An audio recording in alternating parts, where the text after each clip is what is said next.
இன்று தமிழர் தந்தை ஐயா ஆதித்தனார் அவர்களுடைய 43வது நினைவு நாள் என்று வழக்கம் போல அவரது திருவுருவச் சிலைக்கு சென்னை மாநகரின் இருதயம் போன்ற பகுதியிலே அமைந்திருக்கின்ற இந்த திருவுருவச் சிலைக்கு மாலை அணிவித்து அவரது புகழ் என்றும் நீடித்து நிலைத்து நிற்கும்.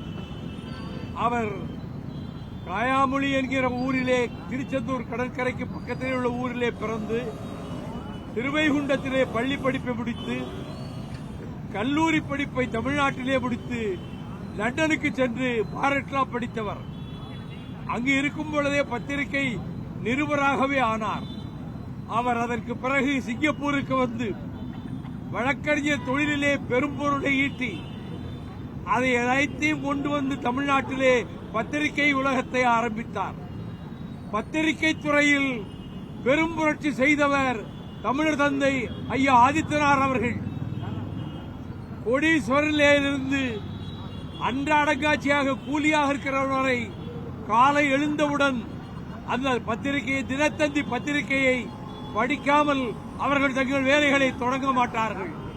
காலையில் எழுந்தவுடன் தந்தி, அதற்கு பின்னர் தான் காப்பி என்ற பழமொழியே அதனாலே உருவானது.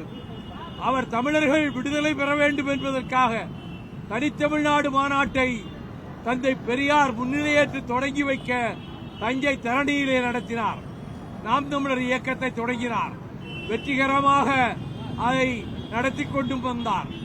அதன் பிறகு இந்திய எதிர்ப்பு போராட்டத்தின் போது டாக்டர் கலைஞர் எப்படி பாளை தனிமை சிறையில் அடைக்கப்பட்டாரோ அதே போல கோவை சிறையிலே ஐயா ஆதித்தனார் அவர்கள் அடைக்கப்பட்டார்கள். சுதந்திர தமிழீழம் வேண்டும் என்பதற்காகவே அவர் தன்னுடைய இயக்கத்தை அதற்காகவே அர்ப்பணித்தார். கவிஞர் காசியானந்தன் போன்ற கவிஞர்கள் அவரை பின்பற்றி எண்ணற்ற பாடல்களையும் எழுதினார்கள்.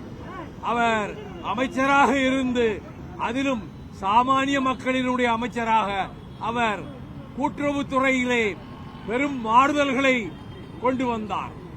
அதற்கு பிறகு அவரை பொறுத்தமட்டில் அரசியல் வாழ்வில் வெற்றிகளை பெற்று தான் அடுத்தவர்களுக்கு செய்வதை வெளியே தெரியாமல் பரோபகாரியாக இருந்து கஷ்டப்படுகிற கலைஞர்களுக்கு அவர் வாழ்வு கொடுத்தார்.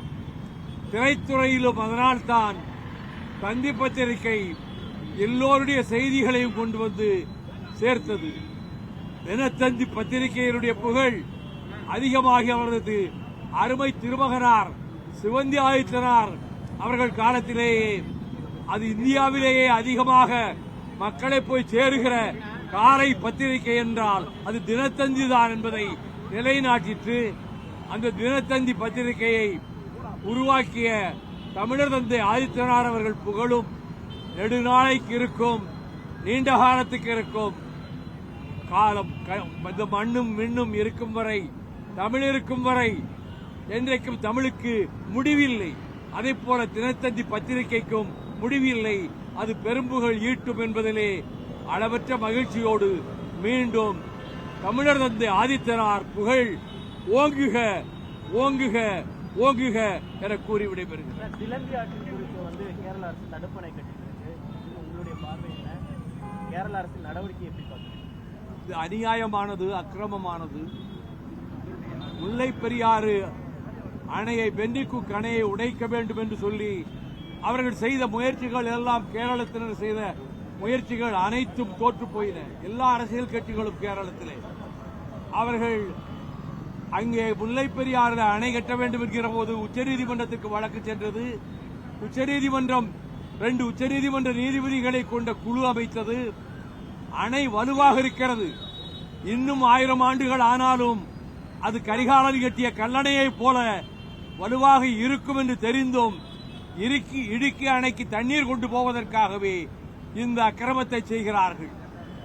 நாங்கள் இந்த முல்லை பெரியாரை இடித்துவிட்டு புது அணை கட்டப்போகிறோம் என்று போலதான் முதலாக சொல்லுகிறார்கள். சிலந்தி நதியில் ஒரு துணை ஆற்று, அந்த நதி கொள்ளிடத்திலே ஒரு துணை ஆற்றிலும் துணை நதியிலும் அவர்கள் அணை கட்டுவதற்கு ஏற்பாடு செய்து கொண்டிருக்கிறார்கள்.